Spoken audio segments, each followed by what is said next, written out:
वाराणसी जिला कोर्ट ने ज्ञानवापी के व्यास जी के तहखाने में हिंदू पक्ष को पूजा करने की अनुमति दी। इसे लेकर AIMIM के चीफ असदुद्दीन ओवैसी ने कहा, यह प्लेसेस ऑफ वर्शिप एक्ट का उल्लंघन है।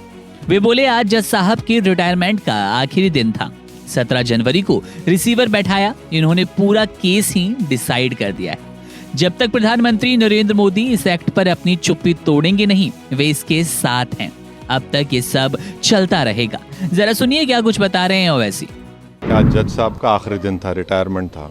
आज उन्होंने जो फैसला लिया है वो तो पूरे केस को डिसाइड कर दिया उन्होंने। 30 साल के बाद आप ये काम की इजाज़त दे रहे हैं, तो उनका तो एक काम था कि आप उनको 30 दिन का टाइम देते अपील के लिए। आप कहते हैं कि 7 दिन में पूरा निकाल दो। ये सरासर गलत फैसला है। आज जज साहब का आखिरी दिन था, रिटायरमेंट था। दूसरी बात ये थी कि उन्होंने 17 जनवरी को डिस्ट्रिक्ट मजिस्ट्रेट को रिसीवर अपॉइंट किया। तीसरी बात यह है कि आज उन्होंने जो फैसला लिया है वो तो पूरे केस को डिसाइड कर दिया उन्होंने। अरे आपने एक तो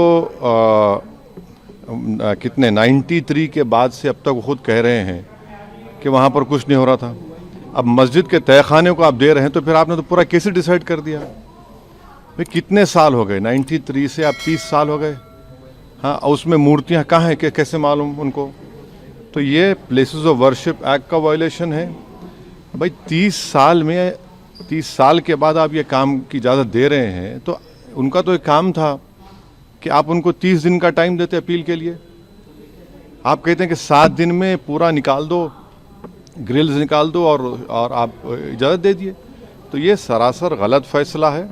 और आखिरी बात यह है कि नरेंद्र मोदी की सरकार जब तक अपनी खामोशी को तोड़ेगी नहीं और साफ तौर पे कहेगी नहीं कि हम प्लेसेस ऑफ वर्शिप एक्ट के ऊपर स्टैंड बाय करते हैं, ये पूरे तनाज़े चलते रहेंगे। और मैं फिर से कह रहा हूं कि जब बाबरी मस्जिद का टाइटल सूट का जजमेंट आया था, मैंने जिस एप्रीहेंशन का इजहार किया था कि वो फैसला यकीनन सुप्रीम कोर्ट हमारा आखिरी कोर्ट, हम इज़्ज़त करते हैं, मगर फेद की बुनियाद पर आने से ये तमाम चीज़ें खुल रही हैं।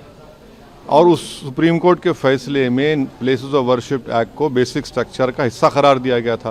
तो फिर ये लोअर कोर्ट सुन क्यों नहीं रहे हैं और केंद्र सरकार क्यों नहीं बोल रही है? अब देखना ये है कि अब इंतज़ामिया कमेटी शायद इलाहाबाद हाई कोर्ट में अब इस जजमेंट गलत फैसले खिलाफ अपील करेगी। अब नहीं मालूम क्या फैसला है। हमारा 17 जनवरी को एक बात कहते हैं, फिर रिसीवर को बोलते हैं ये कर दो आप। आखिरी दिन आपका, खैर उनका इख्तियार है, उसको कोई रोक नहीं सकता। मैं आपके व्यूअर्स के समझने के लिए कह रहा हूँ। और प्लेसेस ऑफ वर्शिप एक्ट का मतलब क्या है? 30 साल से कुछ नहीं हो रहा है, आप उनको 30 दिन नहीं देते।